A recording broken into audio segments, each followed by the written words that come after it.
प्रणाम आद्य fresh start कर। ॐ योगेन चित्तस्य पदेन वाचा मलं शरीरस्य च वैद्यकेन योगाकरोत्तं प्रबलं मुनीनां पतञ्जलिं प्राञ्जलिर्नानतोऽस्मि। ॐ स्वस्ति स्वस्ति स्वस्ति। Now rub your palms. Now touch your eyes. Now open your eyes. चलो आज हमको टेस्ट लेना है सबका, ठीक। सैटरडे को हमने रखा भी इसीलिए था। चलिए सब अपना अपना पेन पेपर भी ले लीजिए, कुछ चीज़ें ओरल बोलेंगे और कुछ चीज़ें रिटर्न में देंगे। पहले तो वो लोग हैंड रेस कर दें जिनको 10 डेफिनेशंस योग में लाना है, वो हैंड रेस कर। जिनको अपने मन से 1 मिनट का टाइम दे रहे हैं, एक बार रिमाइंडर ले लें कि 10 डेफिनेशंस लाना है। कृष्णा जी, हिमांशु और सब लोगों के लिए 1 से 2 मिनट टाइम दिया जिनको जिनको लर्न हो। सब चेक कर ले, लेकिन अपना एक बार फिंगर में काउंट करके देख लें कि लर्न है। दिव्या ठीक है।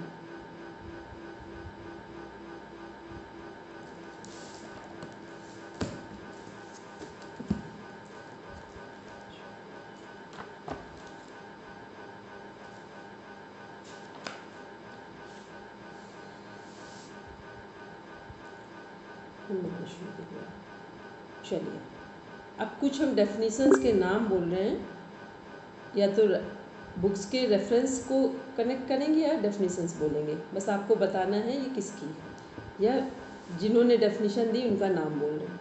आचार्य श्री राम शर्मा जी, पंडित आचार्य श्री राम शर्मा जी। और कोई जिसको लर्न हो इनकी डेफिनेशन बोलेंगे। दिव्या, जीवन जीने की कला का योग है। ठीक है। नेक्स्ट महर्षि अरविंद।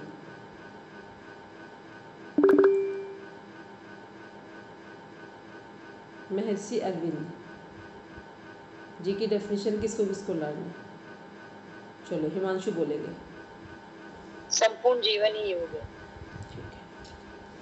संपूर्ण जीवन का मीन सबको समझ में है। जब हम लोग WHO की जो डेफिनेशन पढ़ते हैं वो पूरी कनेक्ट होती है, ठीक। दूसरा, जब आ उ मा और तुरिया अवस्था जो हम लोग की चंद्र बिंदु है, वो सारी अवस्थाएं यहाँ पे कनेक्ट होती हैं, ठीक है। चलिए नेक्स्ट आते हैं, इसी में देखते हैं हठ योग प्रदीपिका के अनुसार। हठ योग प्रदीपिका के अनुसार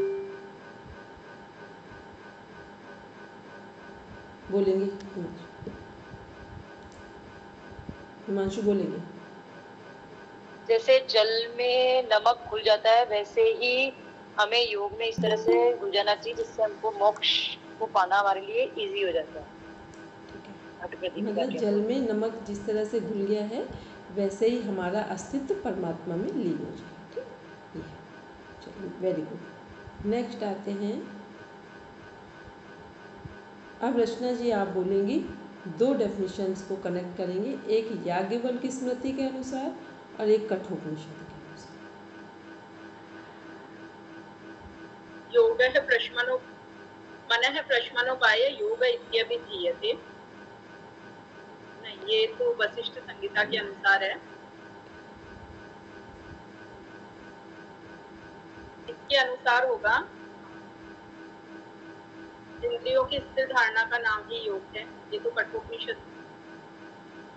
याज्ञवल्क्य स्मृति ये मैम अभी याद किया, याद है। चलो अभी कुछ मिसिंग हुआ है। किसको और किसी को लर्न है ये डेफिनेशन? बोलेंगे मोनिका में।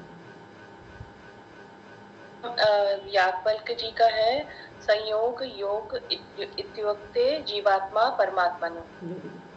और कठोपनिषद में इंद्रियों की स्थिर धारणा का नाम ही योग। वो सही थी, बस ये लगभग सबको याद थी। रचना जी मिस कर गई।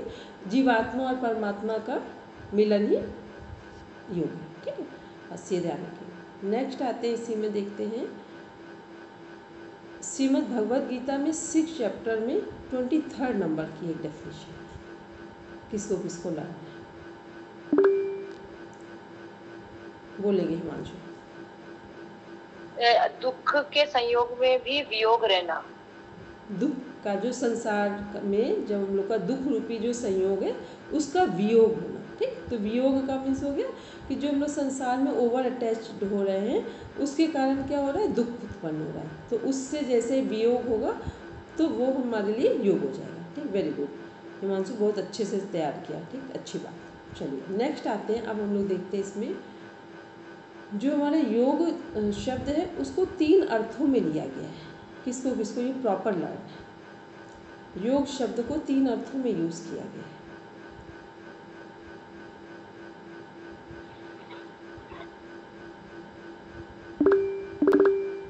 बोलेंगे मंजू मैम।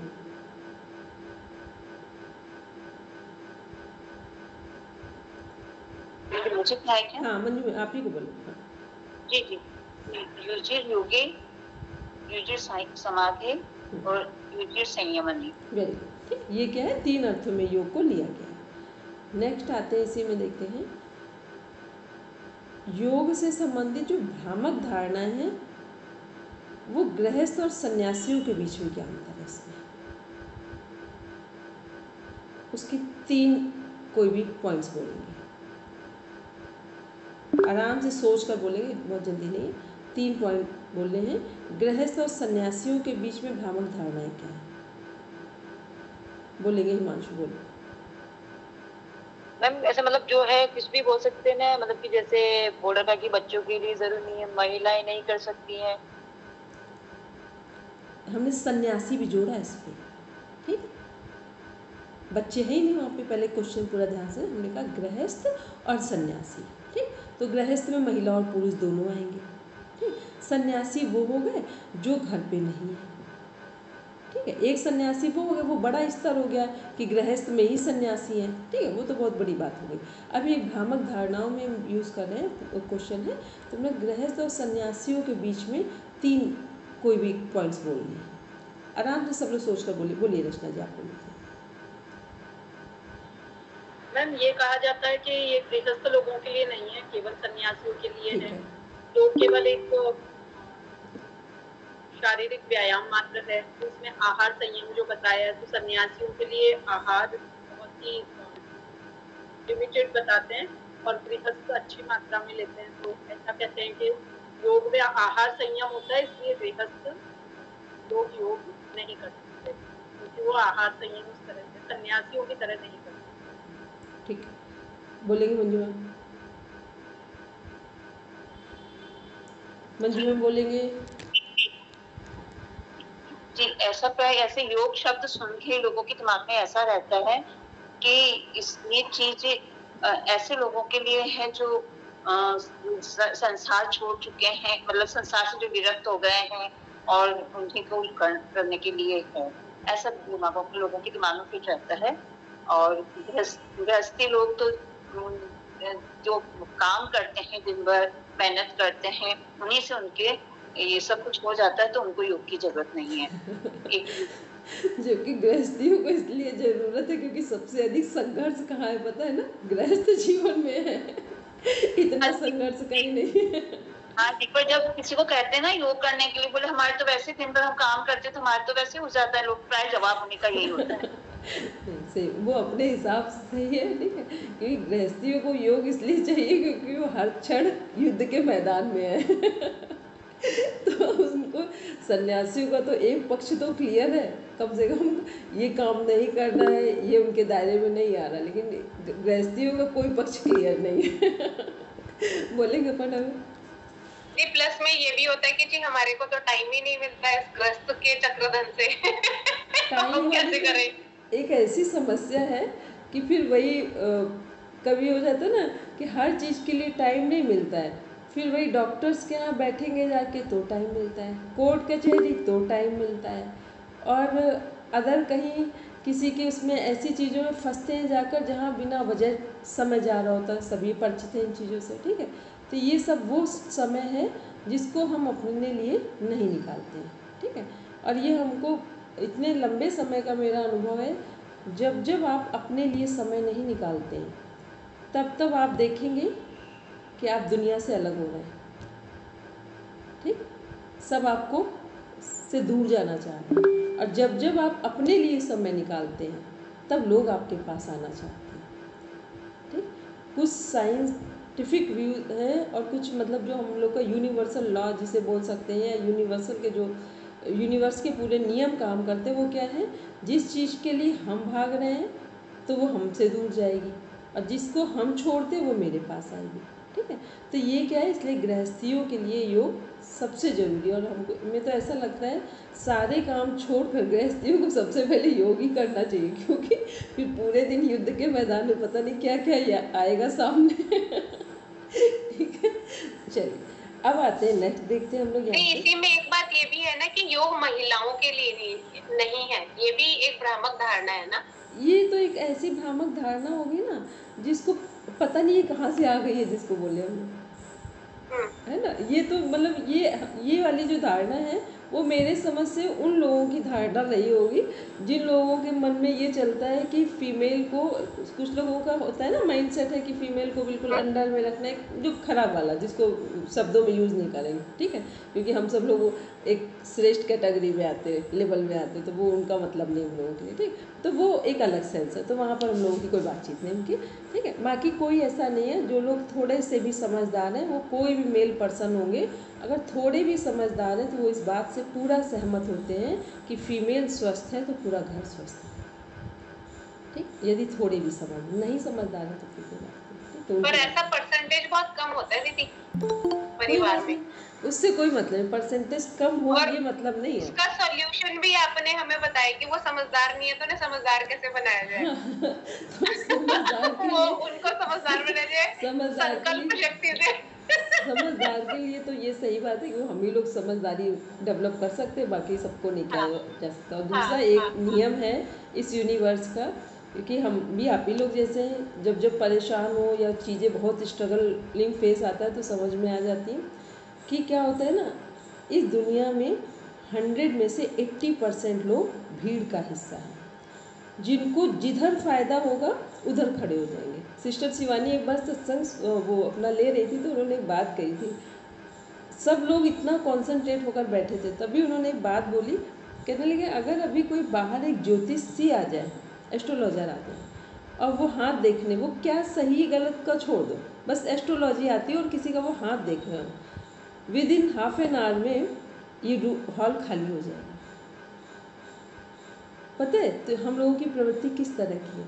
अब इसमें से किसको, वही फिर इसके बाद आ जाती जनक जी की कहानी, राजा जनक जी की। ठीक थी, किसको क्या चाहिए वो कितना क्लियर है किसके माइंड में।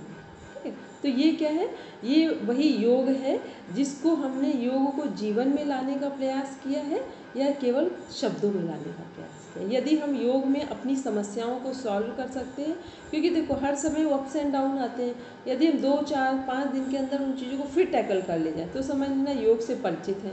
नहीं टैकल कर पा रहे तो योग से परिचित नहीं है। ठीक है, सिवा में कुछ कहना है कि कोई कुछ बात बोल रहे थे क्वेश्चन का? नहीं दीदी, मैं तो यही बोलना चाह रही थी, ये भ्रामक धारणाओं के अकॉर्डिंग, जैसे हम लोग कहते हैं कि मॉर्निंग में आ जाओ भाई, तुम्हारे पास इतना सारा काम है, तो सुबह 5:15 बजे तो कह देती हैं अरे यार उठ नहीं पाते हम तो सुबह 5 बजे आती नहीं, और जो आ जाती हैं वो उनको बहुत फायदा होता है, फिर कहती हैं हाँ, फिर 4 दिन आती हैं, फिर 5वें दिन गायब। ऐसा होता है दीदी। कोई बात नहीं, वो जब पूरा मन उनका रेडी हो जाएगा ना तब सब आ जाएंगे। चलिए नेक्स्ट आते हैं, वेद, वेदांत, श्रीमद् भगवद गीता, पुराण और स्मृति, इन सब में क्या अंतर है? बिल्कुल आराम से सुनेंगे क्वेश्चन फिर।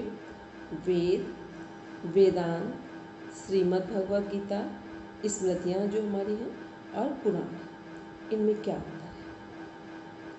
आराम से 1 से 2 मिनट का टाइम दे रहे हैं, जब सही आंसर आ जाए रिप्लाई कर देंगे।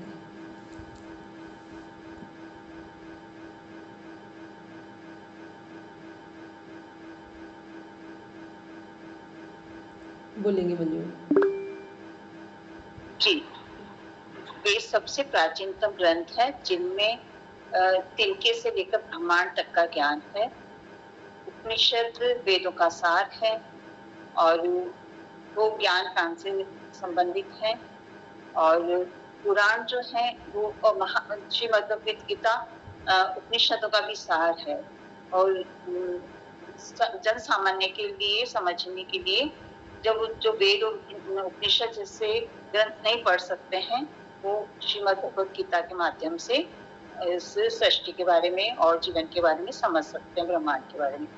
और पुराण जो है वो कथा और कहानियों के माध्यम से बहुत सरल तरीके से जन सामान्य को इन सब ग्रंथों के बारे में समझाने के लिए पुराण है, जिनमें बहुत कहानी कथाओं के माध्यम से बताया गया है सब के बारे में।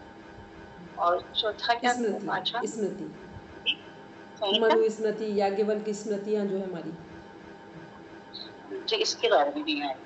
कौन बताएगा स्मृति में क्या? बोलिए कृष्ण जी। वेद श्रुति है यानी अपौरुषेय है, ऋषियों ने जो ज्ञान सुना वो है, तो उसे श्रुति कहा गया। और स्मृति यानी जो याद रहा और वो जो लिखित में आ गया वो स्मृति के माध्यम से जो हम तक पहुंचा, इसलिए उसे स्मृति कहा गया। एक ये हो गया।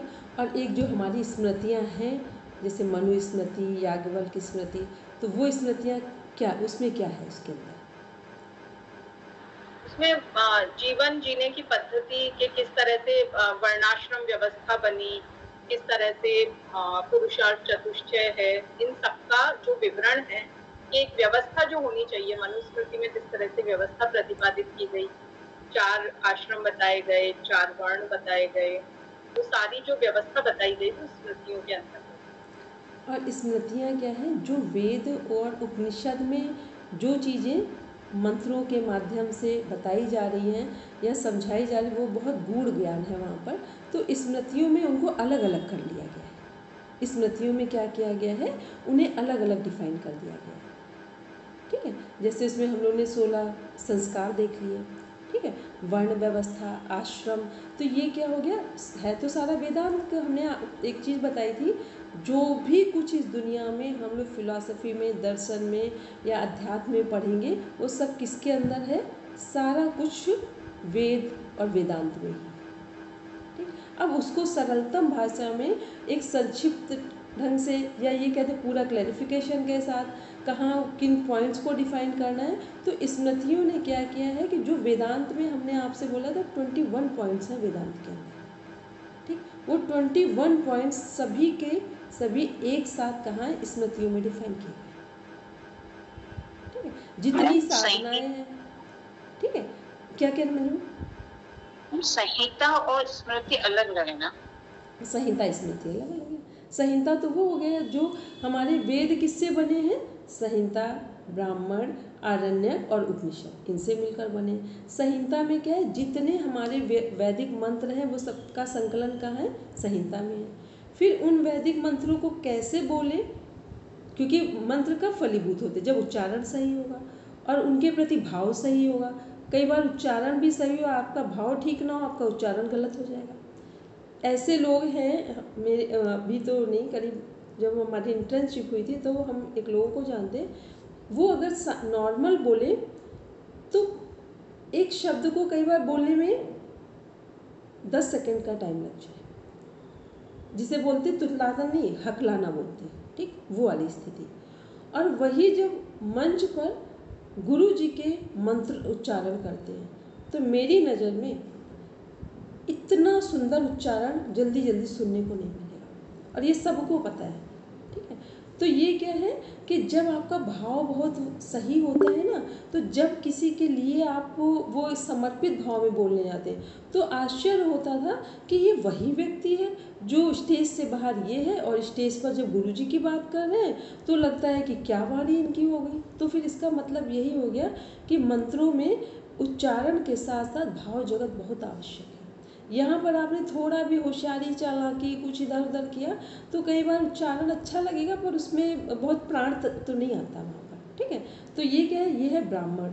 और फिर जो आरण्यक है, आरण्यक है जो हमारे मंत्र हैं, अब उन मंत्रों को अपने जीवन में कैसे लेकर आए। तो मंत्रों का प्रभाव, मंत्रों के द्वारा हम कैसे जीवन में लेकर आए, उसके लिए आरण्यक है कि हम एकांत में जाएं, या तो जंगल में जाएं या तो हम अपने आप में गृहस्थ जीवन में हैं तो बाहरी चीज़ों से डिटैच हो जाएं, और यदि हम आरण्यक जा रहे हैं तो फिर हम वहाँ एकांत में जाकर जो हमारी आश्रम व्यवस्था के दौरान व्यवस्था की जा रही, एक है संन्यास वाली वहाँ पर और दूसरा ब्रह्मचर्य वाली, क्योंकि दो ही जगह निर्माण होता है वेदों का और वेदांत का, पहले ब्रह्मचर्य वाले में और फिर उसको अप्लाई फाइनल कहाँ करना है, जा कर के संन्यास वाले जीवन में। ठीक है, क्योंकि ब्रह्मचर्य जो चीज़ें हमने बचपन में नहीं सीखी हैं उनको आप कहाँ से कह सकते हैं कि हमें लास्ट टाइम में हम कर ले जाएंगे, कोई मन ही नहीं लगेगा। जिन चीज़ों में, जिन लोगों का बचपन में जिन चीज़ों में रुझान रहा है, पूरे जीवन वो अगर वो अपने यंग एज में कहीं चले जाएं वापस वहीं आ जाएंगे। क्यों आ जाएंगे? क्योंकि जो बीजारोपण है वो सब टीन एज में हो गया है, तो उससे आप बाहर नहीं जा सकते कहीं। तो ये क्या, और संहिता क्या है हमारी? संहिता का मीन्स हो गया जब हमने जिन मंत्रों के गहराई में जाकर उनके बारे में समझा, अब उनको अपने जीवन में जोड़कर सृष्टि के बारे से कनेक्ट कर देना। क्योंकि वेद का अर्थ होता है, वेद किस धातु से लिया है? विद धातु से। वेद मीन्स जानना होता है, तो किसको जानने की बात हो रही है? सृष्टि के रहस्यों को जानने की बात हो रही है कि सृष्टि का रहस्य क्या है, जो वेदांत बता रहा है। जीव, जगत और ईश्वर तीनों इंटरकनेक्टेड है। यदि अभी हम लोग अपने आप में देखें तो जीवित है, जीव भाव में आ गए। जगत का मीन्स हो गया अभी हम लोग जगत में ही मिल रहे हैं, ठीक है। फिर ईश्वर क्या हो गया? ईश्वर चाहे हम लोग जितनी पूजा करें, वेदांत क्या बता रहे हैं? वेद और वेदांत में क्या अंतर है? वेद ने बताया कि शिवलिंग की पूजा करनी है, सूर्य की आराधना करनी है, सबकी आराधना करनी है। वेदांत कह रहे हैं कि ये बाहर से हमने यात्रा शुरू की है, आना अंदर है। ये नहीं है कि बस कार्य और कारण का जो सिद्धांत है, कार्य से कारण में उतरना है। ये नहीं है कि बस कार्य तक जो हम जल चढ़ा रहे थे वही जल पूरे जीवन चढ़ता रहा। अब वो जल हमारे अंदर भी चढ़ने की बारी आई कि बाहरी चढ़ता रहा। तो वेद क्या है? सृष्टि के रहस्यों की जानकारी है। तो वेद पहले क्या शुरुआत कर रहा है कि प्रकृति को सुंदर ढंग से जीने के सारे तरीके समझा रहा है। फिर उन सुंदर ढंग से जीने के तरीके में जो हम लोग शिवलिंग में जल चढ़ा रहे हैं, हर चीज़ को धन्यवाद दे रहे हैं, समर्पण भाव से अपनी प्रार्थना वहाँ रख रहे हैं, तो ये सब कहाँ आएगा? वापस वेदांत, पूर्णाहुति वेदांत में होगी। तो वेद में क्या कर रहे हैं हम लोग? प्रार्थना कर रहे हैं। प्रार्थना का मीन्स जो हम प्रार्थना कर रहे हैं वो ईश्वर सुन पाए, और सुन रहे हैं। सही प्रार्थना होगी तो यूनिवर्स उसको जवाब दे रहा है। और वेदांत क्या कर रहे हैं? वेदांत में हम ईश्वर को सुनना शुरू करते हैं। वेद में क्या हो रहा है कि ईश्वर हमारी प्रार्थना सुनते हैं, और वेदांत में हम ईश्वर की आवाज़ या ईश्वर की वाणी सुनते हैं। ठीक है, बस इतना ही अंतर है वेद और वेदांत में। और किसको जानने की बात हो रही? सृष्टि के रहस्यों को जानने की बात हो रही है। तो सृष्टि के रहस्य में तीन ही चीज़ें आती हैं, जीव, जगत और जगदीश्वर या ईश्वर, तीन ही चीज़ें आती हैं ऊपर। फिर अब इन सबको जो पूरा इसके अंदर एक कॉन्सेप्ट दिया हुआ है कि कौन कौन सी चीज़ें इसके अंदर इंटरकनेक्टेड होंगी, पूरे सार को समझने के लिए उसमें हमारे सभी प्रकार के कर्म योग आते हैं। कर्म योग, ज्ञान योग, भक्ति योग, उपासना योग, मंत्र योग, सब आते हैं। जितने योग हैं उनकी पूर्णाहुति कहाँ होगी? सबकी पूर्णाहुति भक्ति योग में होगी। भक्ति योग में ही सबकी पूर्णाहुति होगी। यदि भक्ति योग जीवन में नहीं उतरा तो कोई भी योग का फल नहीं आएगा। कोई भी योग शुरू करिए, कहीं से शुरू करिए, एट लास्ट भक्ति योग में ही जाएंगे। ठीक, तो वो हो गया। फिर जो हमारे आश्रम व्यवस्था हो गई, वर्ण व्यवस्था हो गई, 16 संस्कार हो गए, ये एक पार्ट हो गया। फिर हमारे 3 शरीर हो गए, 3 कोश हो गए, 5 कोश हो गए, फिर 3 अवस्थाएं हो गई हमारी, फिर उसके बाद तुरीय अवस्था ही आ जाएगी। फिर सत्यम हो गया, ईश्वर हो गया, आत्मा हो गया। ये सब क्या है? एट लास्ट जाकर कहाँ पहुँचेंगे? जो हमारे वेद के 4 महावाक्य हैं। पहला, जो ऋषि ज्ञान दे रहे हैं, तो उन्होंने क्या बताया शिष्यों को अपने? प्रज्ञानम ब्रह्म, पूरी सृष्टि जो चेतना है वो ब्रह्म है। अब शिष्यों ने फिर क्वेश्चन किया दूसरा, तो फिर हम कौन हैं? ऋषियों ने आंसर दिया, तत्त्वमसि, तुम भी वही हो। तो उन्होंने कहा अब इस पर होमवर्क करो, जाकर मनन करो जाकर। फिर वो इस पर होमवर्क करके शिष्य लेकर आए। तो ऋषियों ने पूछा आप क्या रिस्पॉन्ड है, तो उन्होंने बोला अयम आत्मा ब्रह्म, मेरी आत्मा ही ब्रह्म है।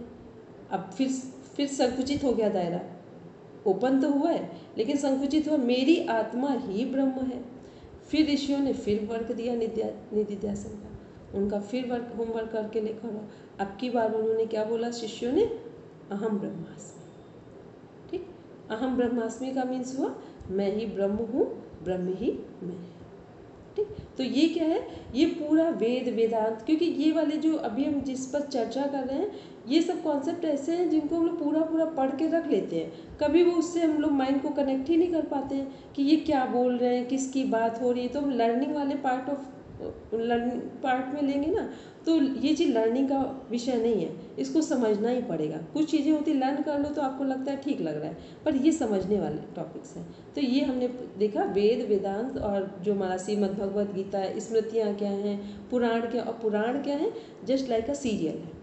ठीक है, सीरियल हमने एक दिन बताया था आपको कि रावण के 10 सिर हैं, तो रावण के 10 सिर अभी हम सामान्य लोगों को या बच्चों को बताना हो तो हम कैसे बताएं, क्योंकि बच्चों का स्तर बच्चों जैसा है। तो वहाँ पर हमने 10 सिर को, 10 सिर का मतलब हो गया 10 तरह का अहंकार है जीवन में। तो सबसे टॉप वाले अहंकार में तो रावण और रावण में अंतर क्या था, राम जी को अहंकार का ज्ञान था और रावण को क्या था, ज्ञान का अहंकार था, बस इतना ही अंतर है। ठीक, कि राम जी को ये पता था कि अहंकार का ज्ञान है, कि अहंकार विसर्जन हो गया तो ही हम राम तत्व में हैं, और रावण को क्या था कि ज्ञान का ही अहंकार हो गया जाकर। ठीक है, तो बस ऐसे जो हम लोग ये दार्शनिक को कुछ भी टॉपिक से पढ़ते हैं, इनमें बस एक बार अपने कॉन्सेप्ट क्लियर करने होते हैं। कुछ चीज़ें आप अलग से पढ़ेंगे, लर्न कर लेंगे, समझ में, पर ये लर्निंग का पार्ट नहीं है, क्योंकि इनको तो हम जब कभी देखते हैं तो जब थोड़ा सा और डीप में जाओ तो फिर कुछ और चीज़ें निकल के आ जाती हैं वहाँ पे। ठीक है, तो ये हो गया हमारा। इसलिए जो हम लोगों का वेद किससे मिलकर बने हैं, हमारे संहिता, ब्राह्मण, आरण्यक और उपनिषद से मिलकर बने हैं। फिर उपनिषदों को किन किन नामों से जानते हैं, जिनको पता है 4 नाम हैं, जिनको पता है वो सब हैंड रेस कर दो, नहीं पता है तो कोई बात नहीं।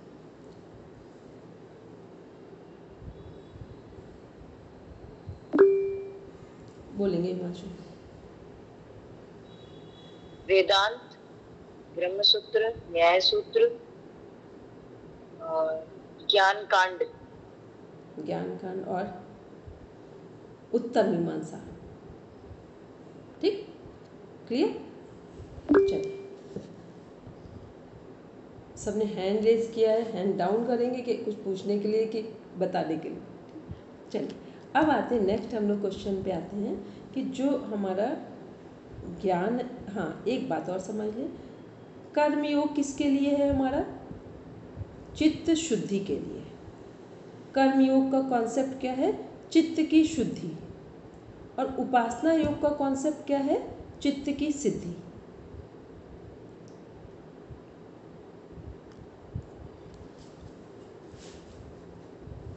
और राजयोग क्या है, दोनों का मिश्रण, कंबाइंड स्टडी है राजयोग।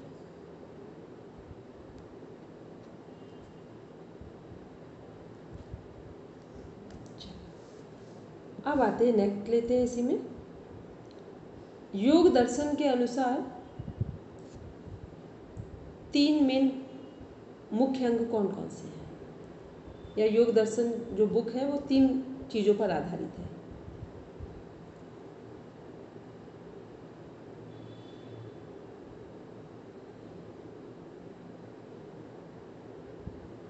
योग दर्शन में 3 चीज़ें कौन कौन, प्रकृति, पुरुष और पुरुष विशेष।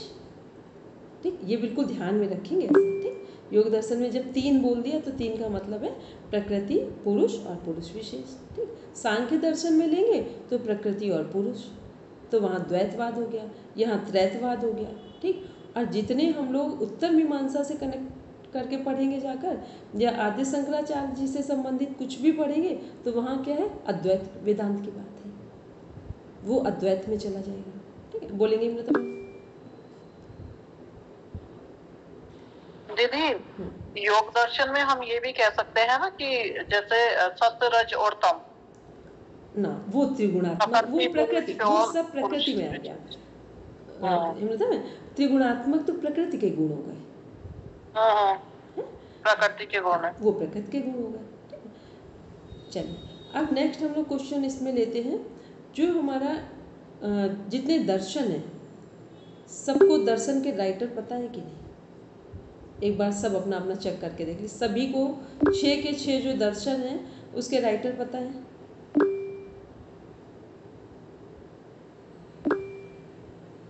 बोलेंगे दिव्या, बोलो। मैम सांख्य योग के योग दर्शन के महर्षि पतंजलि जी हैं और सांख्य योग के कपिल मुनि जी हैं। देखो अभी एक मिनट दिव्या रुकेंगे। पेयर में बताने हैं तो सांख्य और योग का पेयर बनता है। ठीक, बिल्कुल एक ऐसे समझ के चलना कि हम एग्जाम एक टेस्ट दे रहे हैं यहाँ पर। ठीक है, तो सांख्य और योग का पेयर, तो सांख्य पहले बोलो, योग बाद में बोलो। सांख्य योग का कपिल मुनि जी हैं और योग दर्शन के महर्षि पतंजलि जी हैं। न्याय दर्शन के महर्षि गौतम जी हैं और वैशेषिक दर्शन के कड़ाद मुनि जी हैं। पूर्व मीमांसा महर्षि जैमिनी जी की है और उत्तर मीमांसा बादरायण जी या वेद व्यास जी भी करते। Very good. हम कैसे पता करेंगे कि वेद बड़े हैं या उपनिषद बड़े हैं? इसको हम लोग कैसे जज कर पाएंगे? कोई है हम लोग के पास रेफरेंस है किस कहीं? बोलेंगे रचना जी। मैम वेद के मंत्रों की जो संख्या दी गई है वो उपनिषदों से कहीं ज्यादा है। ये वेद ज्यादा बृहत है। उपनिषद है 108 संख्या में, लेकिन वो छोटे हैं। इसको हमने एक और तरीका बताया था, जो मीमांसा दर्शन है उसमें 16 चैप्टर्स हैं। हाँ, उसमें 12 तो पूर्व मीमांसा में और 4 उत्तर में। ठीक है, तो ये क्या है, बिल्कुल एक ऑथेंटिक एक रेफरेंस है आपके पास कि मीमांसा दर्शन जो है हमारा, वहाँ 16 चैप्टर्स हैं। 1 to 12 क्या है, वेद पर आधारित है, और फिर लास्ट जो हमारे 4 हैं वो क्या है, वेदांत पर आधारित है। ठीक है, तो जितना शंकराचार्य जी जो भाष्य कर रहे हैं, जो हमारे 10 मुख्य उपनिषद हैं वो क्या, वो उत्तर मीमांसा पर हो रही है। तो उत्तर मीमांसा से ही हमारे 10 मुख्य उपनिषद उठाए गए। ये क्लियर है सबको कि उपनिषद कहाँ से फिर उठाए गए होंगे, उत्तर मीमांसा से। वेद से नहीं उठाए गए, मतलब 1 to 12 चैप्टर से नहीं उठाए गए। 13, 14, 15, 16 मतलब एक बुक है हमारे पास जिसमें 16 चैप्टर्स हैं। 16 चैप्टर्स में से स्टार्टिंग के 1 to 12 क्या है, हमारे वेद हैं, फिर लास्ट 13 to 16 हमारे वेदांत हैं। तो जब आपके जितने मुख्य उपनिषद हैं तो वो किससे उठाएगा, तो उसमें हम लोग मीमांसा दर्शन में पहले क्या पढ़ते हैं, 1 to 12 को क्या बोलते हैं, पूर्व मीमांसा। फिर लास्ट जो हमारा 13 to 16 है, 4 चैप्टर्स है, उनको क्या बोलते हैं, उत्तर मीमांसा। उत्तर मीमांसा हमारा वेदांत, उपनिषद, ब्रह्मसूत्र हो गया। फिर यही जितने हम जो 10 मुख्य उपनिषद पढ़ रहे हैं, जिसको आदि शंकराचार्य जी ने जिनका भाष्य किया हुआ है, वो क्या है, उत्तर मीमांसा से ही है सारे उपनिषद। ठीक, क्योंकि बिल्कुल क्लियर कॉन्सेप्ट रखेंगे तो फिर क्या होगा, पढ़ने में भी अच्छा लगेगा और ऐसा लगेगा कि कुछ पढ़ रहे हैं तो सब कुछ हम समझ के पढ़ रहे हैं वहाँ पर। ठीक है, बोलेंगे मतलब इसमें एक चीज ये भी ऐड कर सकते हैं ना कि जो 12 चैप्टर जो स्टार्टिंग के वेद के हैं वो कर्मकांड पर आधारित है। हाँ, वो भी कह सकते हैं। अभी एक हिमांशु ने बोला था, हाँ, स्टार्टिंग के जो 12 चैप्टर्स हैं वो कर्मकांड पर आधारित है, लास्ट के जो 4 है वो ज्ञान कांड पर। तो हाँ, तो उपनिषद हमारा ज्ञान कांड ही है और वेद हमारे कर्म कांड है। कर्म और वेद हमारे क्या है, आशावादी है, उपनिषद निराशावादी है। अब जो निराशा वर्ड है उसका मतलब वो होपलेस से नहीं है, वो निराशा यहाँ पर, निराशा का मतलब है ईश्वर सत्य और जगत मिथ्या। जो बात है कि ईश्वर ही सत्य है और जगत मिथ्या है, क्योंकि इस संसार में हम लोग कितना भी कुछ पकड़ने की कोशिश कर लें, यहाँ हर क्षण छूट रहा है। ठीक है, तो ये क्या है, तो वो जो वेद है हमारे आशावादी है और उपनिषद निराशावादी है। तो निराशावादी का मतलब हो गया आत्म तत्व से कनेक्टेड है, और जो आशावादी है तो प्रकृति से कनेक्टेड है। प्रकृति को हर क्षण सुंदर बनाना होता है, और उपनिषद क्या कर रहे हैं, उस सुंदर प्रकृति का आनंद लेने के बाद, सदुपयोग करने के बाद अपने आप में आना है। तो अब जिनको ये वाला तरीका आ गया उनके लिए संसार बहुत सुंदर है, नहीं आया तो फिर हर क्षण दुख होता है। चलिए अब आते हैं नेक्स्ट, देखते हैं इसी में हम लोग। अभी हम लोगों ने पेयर में दर्शन देखे, अब दर्शन का जो अपने जो 6 दर्शन है उनका कॉन्सेप्ट क्या है, कौन लोग किसको याद है, एक एक लाइन में बताना है, प्रत्येक दर्शन का अपना कॉन्सेप्ट बोलेंगे बताओ।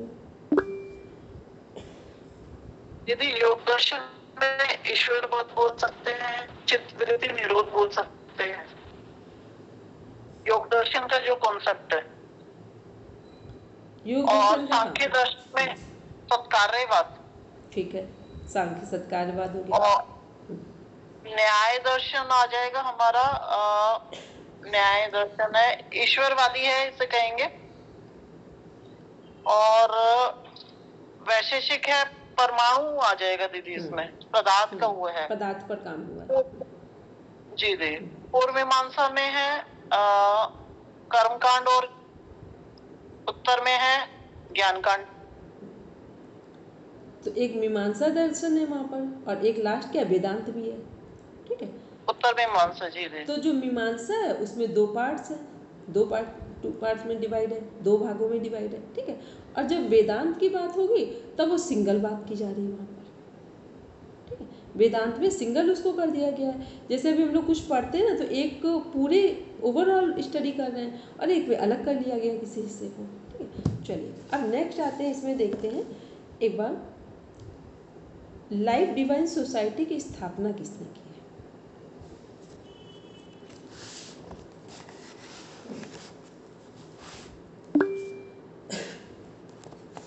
बोलेंगे स्वामी शिवानंद जी, वेरी गुड, ठीक। अच्छा, लाइफ डिवाइन सोसाइटी की स्थापना हुई कब है? मैम ऋषिकेश में है, डेट नहीं याद है। बोलेंगे रचना जी। 1936। वेरी गुड, ठीक, एकदम सही, क्योंकि ये क्वेश्चन रिपीटेड क्वेश्चन है। चलिए नेक्स्ट आते हैं, स्वामी राम जो हैं, स्वामी राम, उनके गुरु जी का नाम क्या है? बोलेंगे रचना जी। बंगाली बाबा। वेरी गुड, बंगाली बाबा, ठीक। स्वामी राम जो हैं, इन्होंने बाहर जो यूएसए में इस्टेब्लिश किया हुआ है कुछ, उसका नाम क्या है?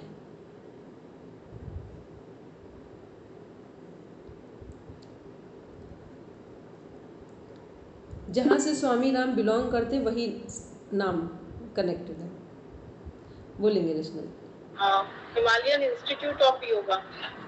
फिलॉसफी करके और एक वर्ड लगा हुआ है, ठीक। चलिए बोलेंगे मृदा मैम।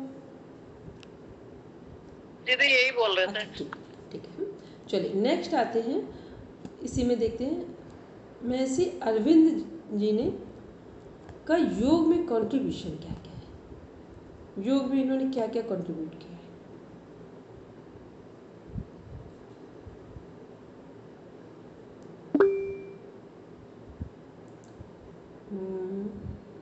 बोलेंगे हेमलता मैम। दीदी एक तो इन्होंने इंटीग्रल योगा, वेरी गुड, और दूसरा है इन्होंने कुछ वो पुस्तकें भी लिखी हैं अरविंद जी ने, जैसे गीता के ऊपर भी लिखा है, और वट सावित्री इन्होंने ही लिखा है ना दीदी। हाँ, वट सावित्री जो बुक है उसको केवल सावित्री नाम दिया गया है, और जो वट सावित्री जो हम लोग पूजा करते हैं वही कॉन्सेप्ट वहाँ पर उठाया गया है, और इसको क्या बोला जाता है, एपिक बोला जाता है, महाकाव्य माना जाता है सावित्री को, ठीक है, ठीक है। और इन्होंने कुछ चीज़ें भी दी हैं, जो हमारे चेतना के 4 लेवल हैं, ठीक है, conscious, subconscious, unconscious, super conscious, जिसको हम ओम से कनेक्ट करते हैं, जागृत, स्वप्न, सुसुप्ति, और 4th नंबर पे आते हैं तुरीयावस्था, ठीक। ये इन्होंने दिया हुआ है। पहले हम लोग कहाँ तक पढ़ते थे, कॉन्शस, सबकॉन्शस और अनकॉन्शस तक पढ़ते थे।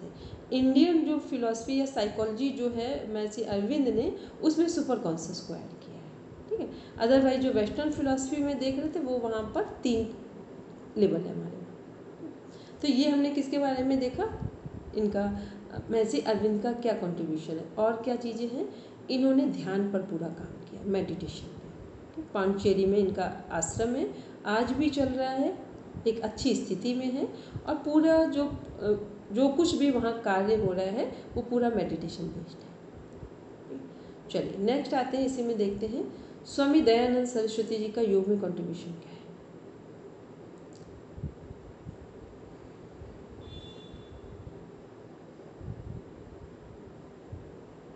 बोलेंगे सिमन। आर्य समाज की में इन्होंने अपना बहुत कंट्रीब्यूशन दिया। यज्ञ कंट्रीब्यूशन नहीं दिया, स्थापना की है सीधा सीधा। सॉरी दीदी, हाँ अभी मैं रेगुलेटरी में नहीं हूँ दीदी, इसलिए थोड़ा कोशिश कर रही हूँ। नहीं कोई बात नहीं, बढ़िया। बस ये इतना महत्वपूर्ण क्वेश्चन था कि इसको आधे में रख नहीं सकते कि उन्होंने सीधा स्थापना की है, ठीक है। और स्थापना की थी, राइट, बिल्कुल आर्य समाज में, और यही आता है दीदी मेरे को। अच्छा, ये स्थापना हुई कब है, वर्ष कौन सा है, बोलेंगे हेमलता मैम? जी 1875 में आर्य समाज की स्थापना मुंबई में की थी, कंप्लीट। और स्वराज का नारा भी दिया, वेदों की ओर लौटो भी कहा, और इन्होंने सत्याग्रह प्रकाश की रचना की थी। वेरी गुड, ठीक। सत्याग्रह प्रकाश कुछ लोगों किसने पढ़ा है? जी मैंने पढ़ा है। हाँ, सत्याग्रह प्रकाश को जब आप पढ़ेंगे ना तो मतलब ऐसा लगता है खंडन और मंडन, जो कबीरदास जी को जैसे सुना है ना, वो सत्याग्रह प्रकाश वही दिखती है वहाँ पर, कि मतलब वो हर चीज़ के बारे में क्लियर कर रहे हैं कि हम लोग हर छोटी छोटी चीज़ों में फंस जाते हैं जाकर। तो वो एक उसमें कहानी है, वो कहानी ऐसी है कि लोग जिनसे जैसे वो होता है ना, स्टोन पहनते हैं फिंगर में, तो वो कि ये इस स्टार को ठीक करेंगे, इसको ठीक करेंगे, इसको ठीक करेंगे। तो उनका कहना है कि अगर सारे स्टार्स के स्टोन मतलब 4 हम पहन लेंगे तो हमारी सब चीज़ें ठीक हो जाएंगी, करोड़पति भी बन जाएंगे, घर भी ठीक हो जाएगा, सब काम ठीक हो जाएगा। तो उनका तो फिर जो बेच रहे हैं इनका तो इतना कुछ ठीक हो गया हो, तो फिर इनको बेचने की क्या ज़रूरत पड़ती, ठीक है। और हम लोग ऐसी चीज़ों में कई बार ध्यान नहीं दे पाते हैं, और जब बहुत परेशान होते हैं तो ऐसी चीज़ें आती है। ऐसा नहीं है कि सबके पास आती है, सबको लगता है अच्छा ये चीज़ कर ले, ये चीज़ कर ले, लेकिन कभी शांत मन से, और रियलिटी वो उसमें बता रहे हैं, जब परेशानी आए तो सबसे पहले एकांत ढूंढो जहाँ पर शांत होकर बैठो जाकर, और ये जानने का प्रयास करो कि परेशानियों का कारण कहाँ से शुरू हुआ है, चाहे वो कोई ग्रह नक्षत्र हो, और सबके जीवन में आते हैं। फिर वो बोल रहे हैं कि अगर सब कुछ ग्रह नक्षत्र सब कुछ ठीक कर लिया जाता होता तो भगवान कृष्ण जेल में क्यों पैदा होते? फिर भगवान राम का आखिर वशिष्ठ जी सबने तो वो निकाली थी उनकी जन्म कुंडली, और फिर वनवास और उनका राज्याभिषेक सब एक ही रात में सब काम हो गया, ठीक है। इसका मतलब है कि ज्योतिष की जो गणनाएं हैं वो बहुत सटीक होती है, लेकिन कई बार ज्योतिष की गणना के अनुरूप हमारा जीवन वैसा नहीं होता, क्योंकि जो हमारा प्रारब्ध है वो बिल्कुल डिज़ाइन पहले से है, प्री प्लान है। अब वो हमारा कर्म केवल इतना कर सकता है ज्योतिष की गणना के अनुसार कि नया प्रारब्ध जो पिछला अभी सामने है वैसा प्रारब्ध नहीं बनेगा, यहाँ ज्योतिष काम करता है, ठीक।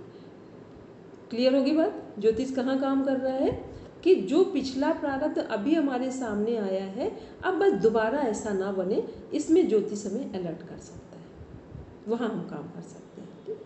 तो ये क्या हो गया, ये ऐसी चीज़ मतलब उसमें पढ़ेंगे, ये तो बड़े छोटी छोटी सी चीज़ें हैं, ऐसे उदाहरण है, उसमें तो पढ़ने के शब्दों में जब जाएंगे तब तो आपको लगेगा जैसे कोई आपको पिटाई कर रहा हो, उस टाइप की चीज़ें लिखी हुई है, ठीक है। तो ये क्या जो इनका कंट्रीब्यूशन है, एक जब जो आदि शंकराचार्य जी की जो क्रांति दोबारा आई है, वो जो हमारे महर्षि दयानंद सरस्वती जी हैं, इनके माध्यम से आई है। और उसके बाद क्या है, पूरे भारतवर्ष में सबसे अधिक महिलाओं की शिक्षा पर किसी ने बल दिया है, और कॉलेज और यूनिवर्सिटी और स्कूल खोले गए हैं, वो महर्षि दयानंद सरस्वती जी के नाम पर और उनके योगदान पर है, ठीक। पूरे भारतवर्ष में ये पहला सबसे बड़ा कंट्रीब्यूशन है जो प्रत्यक्ष अभी चल रहा है। दूसरा, इन्होंने प्राणायाम पर और अपने शरीर को बलिष्ठ बनाने में, कि जब तक हमारा शरीर स्वस्थ नहीं होगा, बलिष्ठ नहीं होगा, तब तक हम ना तो ऊंचा चिंतन कर पाएंगे और ना कभी परिस्थितियों से लड़ पाएंगे। और ये बात बिल्कुल सही है, जब जब आपका शरीर कमज़ोर होता है और ज़्यादा देर के लिए कमज़ोर हो जाए, तब फिर मन पर भी उसका प्रभाव पड़ने लगता है। और शरीर यदि स्वस्थ है तो फिर बड़ी से बड़ी समस्याएं आती, पर वो बहुत देर टिकती नहीं है हमारे सामने, ठीक है। तो ये इनका कंट्रीब्यूशन है महर्षि दयानंद सरस्वती जी का।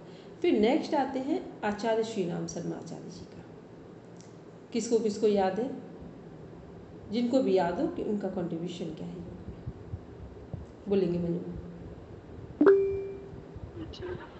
आचार्य श्री राम शर्मा जी का जन्म ना, बस 1911 में। योग में कंट्रीब्यूशन, योग। अच्छा, जी जी जी। उन्होंने महत्वपूर्ण गायत्री मंत्र को घर घर पहुंचाया और इस योग में तो आध्यात्म और ज्ञान के माध्यम से। कोई बात नहीं, एक चीज सही बोली, ठीक बोलेंगे रचना जी। ब्रह्म वर्चस्व संस्थान उन्होंने वहाँ अदेव संस्कृत विश्वविद्यालय उत्तराखंड में स्थापित किया और ब्रह्म वर्चस्व, और वहाँ पे आज भी अखंड ज्योति जो चल रही है, जो 100 वर्षों से अब इसकी शताब्दी अब होगी। 3200 से अधिक किताबों की उन्होंने रचना की। और उन्होंने जो हमारे सविता ध्यान और सविता ध्यान और प्रज्ञा योग, ठीक, जैसे सूर्य नमस्कार है ऐसे ही प्रज्ञा योग चलता है। जैसे सूर्य नमस्कार पर रिसर्चेज होती हैं वैसे प्रज्ञा योग पर भी होती है। तो ये उनका कंट्रीब्यूशन है। और अखंड ज्योति जो मैगजीन है, एक पत्रिका है, वो वर्ल्ड में सबसे अधिक ओशो जी के बाद जाने वाली दूसरे नंबर की मैगजीन है, ठीक है। पूरे वर्ल्ड में सबसे अधिक साहित्य किसका पढ़ा जाता है? ओशो जी का। सबसे अधिक रॉयल्टी किसकी तरफ से आती है? भारत सरकार को सबसे अधिक बुक्स के माध्यम से कहाँ से बेनिफिट मिलता है? ओशो जी के साहित्य से, ठीक। और फिर सेकंड नंबर पे जो पत्रिका है, और सबकी तो बात नहीं, केवल अखंड ज्योति की बात कर रहे हैं, तो वो फिर यहाँ से है, ठीक। चलो, क्योंकि ये क्या है, ये जो पत्रिका है, कभी आप पढ़ेंगे अखंड ज्योति, पूरा अध्यात्म और विज्ञान दोनों का समन्वय है। यहाँ कुछ भी ऐसा नहीं है कि पूरा अध्यात्म हो, पूरा विज्ञान हो, कुछ अध्यात्म को पूरा वैज्ञानिक दृष्टिकोण दिया गया है। ब्रह्मवर्चस्व में जो लोग साधनाएं करते हैं, जितने अनुष्ठान या कुछ भी करवाए जाते हैं, जब वो लोग पूरा कर लेते हैं, यदि वहाँ समझ लिया गया कि इसकी साधना कैसी है, तो अब तो एक और लेवल काफ़ी बढ़ चुका है वहाँ का। तो वहाँ पर आराम से ऐसे इंस्ट्रूमेंट हैं जिसका जो चक्र जागृत हो रहा है, जिसकी जहाँ साधना का वहीं पर उसको लगाया गया, चेक कर लिया। पूरा ब्रह्मवर्चस्व इसी के लिए बनाया। ब्रह्मवर्चस्व का मीन्स होता है ये वाला हिस्सा ऊपर का, ठीक, डे। तो ये क्या है, ये पूरा इसके लिए है कि कौन किस स्थिति में है उसके लिए। और वहाँ जो लोग, अब तो नहीं है, पर वहाँ जो लोग अभी तक काम करते थे वो सब समाधि स्तर के लोगों ने इस पर योगदान दिया था, ठीक। चलो, अब नेक्स्ट आते हैं। हमें ले चलो वहाँ पे, या तो नहीं तो हम आपके वाले शांति कुंज में आ जाएंगे कानपुर में। बिल्कुल आए, चलेंगे जल्दी। वो तो सच में सब इतनी प्यारी जगह है, जाना भी चाहिए। जब कभी समय हो, आप सब लोग तो इतने पास में हैं, तो आराम से घूम के आइए। बाकी जब जल्दी बनाएंगे सब लोग साथ ही में चलिए, ठीक, अच्छा लगेगा, मिलना भी हो जाएगा सबका। चलिए नेक्स्ट आते हैं। दिव्या बोल रहे थे इसलिए हैंड रेज किया है। मैम ये बता रहे थे वहाँ पे ब्रह्मवर्चस्व गए थे, तो वहाँ पे सारे चक्र जागरण के लिए लिखा है। जब आप बोलते हैं तो कहाँ तक वो पहुँच रहा है, वो पूरी लाइट जलती, तो उसमें मैंने किया था मैम, तो पूरा नीचे तक जल रहा था वो लाइट। बहुत बढ़िया सा है।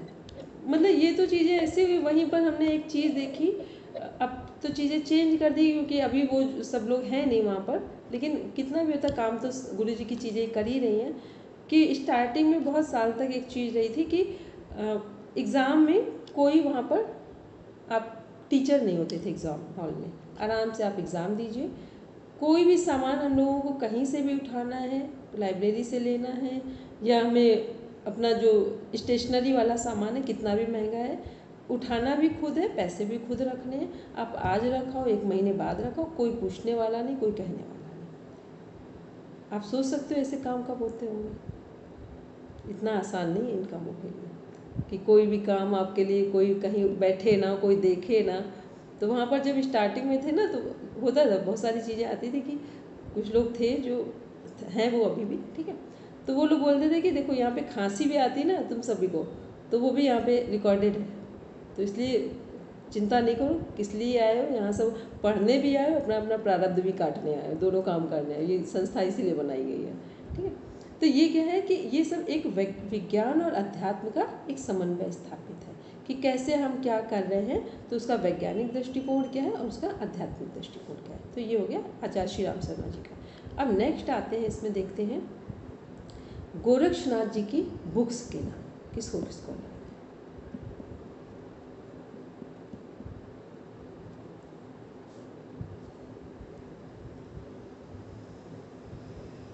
दीदी गोरख संहिता है एक तो।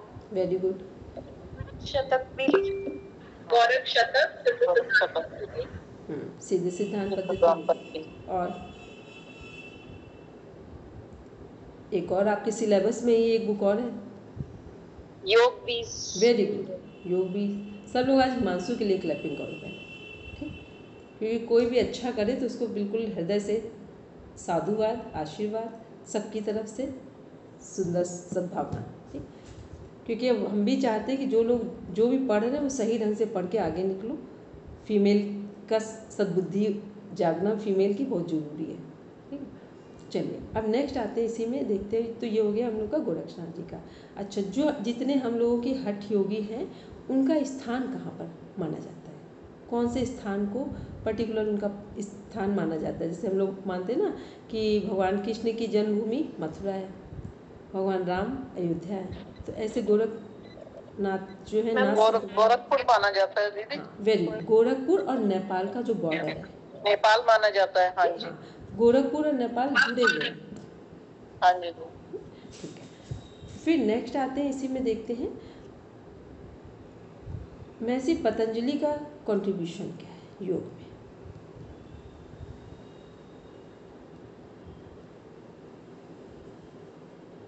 योग दर्शन लिखा है उन्होंने। Very good. चित्त की अवधारणा बताई है, चित्त का कंसेप्ट पहले जो था नहीं वो उन्होंने उसमें ऐड किया है। ऐसा माना जाता है कि जो महर्षि पतंजलि हैं उन्होंने चित्त की शुद्धि के लिए योग सूत्र की रचना की है, वाणी की शुद्धि के लिए व्याकरण की रचना की है, और शरीर की शुद्धि के लिए चरक संहिता की रचना की है, ठीक? ये योग में इनका कंट्रीब्यूशन है। और चित्त की शुद्धि हो ही गया जो हम लोग का योग सूत्र है। और योग सूत्र पर पहला जो भाष्य लिखा गया वो किसके द्वारा लिखा गया है? महर्षि वेद व्यास जी के द्वारा, ठीक? और जितने हमारे वेद उपनिषद ये जब भाष्य हुए हैं तब तो और लोगों ने किया है, जब लिखे गए हैं तो ये वेद व्यास जी के द्वारा ही रचित माने जाते हैं, चाहे वो श्रीमद् भगवद गीता हो, कोई भी ग्रंथ हो। फिर जब उनका भाष्य किया गया, जैसे उपनिषद का भाष्य केवल उनका सही माना जाता है, सबसे श्रेष्ठ आदि शंकराचार्य जी का। आदि शंकराचार्य जी का भाष्य क्यों श्रेष्ठ माना जाता है, उपनिषद क्यों श्रेष्ठ माने जाते हैं? क्योंकि आदि शंकराचार्य जी ने ब्रह्म तत्व या आत्म तत्व में उपलब्ध होने के बाद इन पर काम किया है, ठीक? उपनिषद है ही आत्म तत्व ब्रह्म तत्व से संबंधित है, मोक्ष से। और जब कोई जिस स्थिति को प्राप्त कर चुके हों और फिर लिखेंगे फिर बताएंगे तो अपने आप में लगता है कि इससे अथॉरिटी कुछ हो ही नहीं सकता है, ठीक? तो इसलिए उनके जो उपनिषद है उसके बाद अगर कुछ भी पढ़ना हो तो मुख्य उन्हीं के कॉन्सेप्ट पर जाया जाता है, वो अलग से कुछ भी देखने की जरूरत नहीं पड़ती है। चलिए अब एक क्वेश्चन और। भाष्य किसको बोलेंगे? मान लो जैसे अभी हम लोगों के वेद हैं या उपनिषद हैं, ठीक है? उपनिषद हम लोगों के टोटल कितने हैं? 200 उपनिषद थे, ठीक है? 200 में से भी हमारे जो और प्रॉपर निकाले गए उपनिषद वो 108 थे, ठीक है? 108 में भी जो सबसे मतलब जिसे बोलते हैं राजयोग, ठीक? उपनिषद क्या? राजयोग ही है। उपनिषद और राजयोग का मैं समझ गए, जहाँ पे ध्यान की बात हो रही है पूरी। तो उपनिषद जो हैं उन 108 में भी जो मुख्य आदि शंकराचार्य जी ने पूरा रिसर्च करके निकाला, तो उन उपनिषद में से 10 उपनिषद उठाए और 10 उपनिषद को सरल भाषा में लिखा है, क्योंकि जो इनकी प्रॉपर भाषा है वो हम लोग पढ़ ही नहीं सकते हैं। कभी आपको मौका मिले, कहीं कोई अच्छी यूनिवर्सिटीज़ हो, वहाँ पे सावित्री जो ग्रंथ है आप केवल उसको देख लेना, आप पढ़ नहीं पाओगे उसको, आपको समझ में नहीं आएगा। एक तो पोइट्री फॉर्म में है, वो साइड में भी है, दूसरे साइड में भी है, आपको समझना बताया जाता है ऐसा कि जिसकी ध्यान की बहुत अच्छी यात्रा होगी उसको सावित्री पढ़ना समझ आएगा ग्रंथ, आप पढ़ ही नहीं सकते उसको, ठीक? तो ऐसे जो उपनिषद हैं तो मुख्य वाले जो पहले जो प्रॉपर लिखे गए वो हम लोग नहीं पढ़ सकते हैं। तो अब इनका देखेंगे जो इन्होंने आदि शंकराचार्य जी ने भाष्य किया है उसको एक तरीके से सूत्र वो मतलब श्लोक मंत्र, उनको एक के बाद किसको रखना है, उसको किस भाषा में कितना सरल करके रखना है। तो उन्होंने तो श्लोक संस्कृत में किया था, फिर जो और लोग आए आगे उन्होंने उनका हिंदी अर्थ निकाल दिया। ठीक है, तो भाष्य का मीन्स हुआ जो पहले है अब उसको और सरल भाषा में करना। जैसे मान लो कि योग सूत्र महर्षि पतंजलि का है, भाष्य किसने किया है? वेद व्यास जी ने, योग दर्शन। जो और अलग तरीके से जो अर्थ हैं, जैसे हम लोग चित्त के बारे में, चित्त का जो प्रॉपर कॉन्सेप्ट पढ़ते हैं वो कहाँ पढ़ते हैं? योग सूत्र में नहीं पढ़ते हैं। जो वेद व्यास जी ने भाष्य किया है उसमें योग दर्शन में, उसका कॉन्सेप्ट पढ़ते हैं। यहाँ कहीं नहीं है। वैराग्य जो है हमारे 4 प्रकार के, यहाँ कहीं नहीं है, वो सब वहाँ से उठाया गया है जो व्यास भाष्य है वहाँ से। ठीक है, तो ऐसे ही जो चीज़ें मतलब किसी मुख्य जो हमारे पर्सन व्यक्तित्व हैं या फिलोसफर हैं, उन लोगों ने कुछ लिखा, उसको और अच्छे से तो वही लोग अच्छे से कर सकते हैं जो उस स्थिति में उतरे हो। तो अब वेद व्यास जी को तो हम लोग ये कह नहीं सकते कि वो सामान्य में है, तो उन्होंने उसके चीज़ों को और टू द पॉइंट डिफाइन कर दिया जाता है। तो ये हो गया बात से, वो कमेंट्री से। चलिए अब किसी, हाँ बोलेंगे सिमोन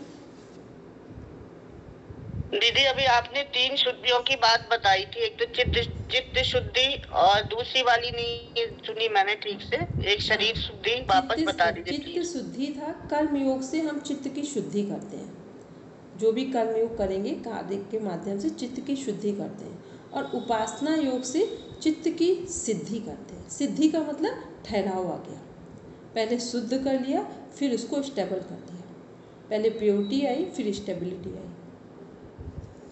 चलिए नेक्स्ट एक और क्वेश्चन। शायद सीमा मैम, महर्षि पतंजलि के जो 3 रूप है ना, आयुर्वेदाचार्य, व्याकरणाचार्य, आई थिंक वो पूछ रहे हैं। सीमा मैम वही? नहीं, अभी दीदी ने 3 बताई थी ना, चित्त शुद्धि, और एक बीच में एक और बताई थी शरीर, वाणी शुद्धि और शरीर शुद्धि। वाणी शुद्धि, अच्छा वाणी, एक वो भी शुद्धि था ना वहाँ पे भी, हाँ, और वहाँ पे भी चित्त ही था। ठीक है, आपने चित्त शुद्धि योग सूत्र से रिलेटेड बताया। हाँ, और वाणी शुद्धि व्याकरण,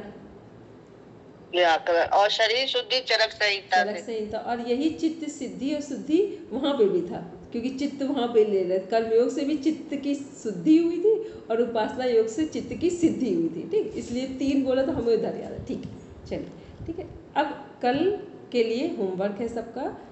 फर्स्ट पेपर जो लोग नेट JRF की तैयारी कर रहे हैं वो सभी लोग फर्स्ट पेपर से एक पेपर उठाएंगे और एक पेपर सिलेबस से उठाएंगे 2020 का। उसको पूरा सॉल्व करके पहले आराम से पढ़ लेंगे। पढ़ने के बाद एक शीट लेंगे और उसमें उसके फर्स्ट का जो भी आंसर आपको सही लगा उसको टिक कर देंगे। अब उसको देखेंगे नहीं, पूरा ओवरऑल कंप्लीट करने के बाद फिर चेक करेंगे। ठीक है, तो ये आपका होमवर्क हो गया। सेकंड क्या है, एक बार यूनिट 1 का रिवीजन लेंगे और फिर सेकंड में जो आपको PDF पहुँचे हैं उसके उपनिषद के, उसका रिवीजन करेंगे, क्योंकि हम लोग मंडे से फिर नेक्स्ट उपनिषद पढ़ना स्टार्ट करेंगे। ठीक है, क्योंकि अभी कोई ऐसा मान के नहीं चलेंगे कि अभी एग्ज़ाम का टाइम है, ऐसा मानना फिर भूल हो जाएगी। एक बार बोलेंगे पढ़ना। पेपर 1 के क्वेश्चन पेपर्स कहाँ पे मिल पाएंगे हमें? पेपर 1 के आपके पास बुक नहीं है पढ़ने में? किसके पास नहीं, बहुत पुरानी किताब है वो मेरे पास में, जो मदान की है। चलिए अभी हम जरा कुछ लोगों से बात करके पूछ के आपको भेजते हैं। ठीक है, हाँ, तो पेपर 1 का एक पेपर उठाएंगे और 2020 का सिलेबस से उठा लेंगे। ठीक है, वो तो सबके पास होगा 20 वाला। मैम सिलेबस वाला है, फर्स्ट पेपर का कोई भी मटेरियल नहीं है पास, तो आप लिंक वगैरह दे देंगे तो ऑर्डर कर देंगे। ठीक है, ठीक, वो हम करेंगे। चलिए सब बैठेंगे शांति बात के।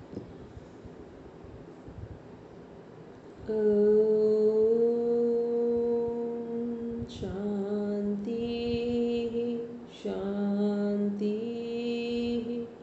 शांति सर्वारिष्ठसु शांतिर्भवतु। Now rub your palms, touch your eyes, then open your eyes. चलो सबको प्रणाम, शुभरात्रि। प्रणाम प्रणाम सबको। नमस्ते दीदी, नमस्ते, सबको प्रणाम। सबको नमस्ते।